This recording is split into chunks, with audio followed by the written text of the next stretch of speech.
ప్రార్థన, నన్ను విడిచిపోదునా. నన్ను కాదయ్యా, నేను ఈ ముందు జనంగా జీవించలేకపోతున్నానని మీరు అని బాధపడుతున్నారా?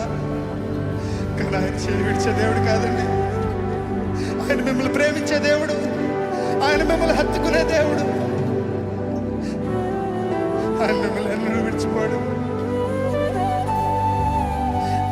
నువ్వు ఇంకా దూరంగా వెళ్తున్నావా? నువ్వు ఇంకా దగ్గరకు వస్తాడు. నువ్వు పడిపోతున్నావా? ఆయన మరలా లేవనెత్తే దేవుడు.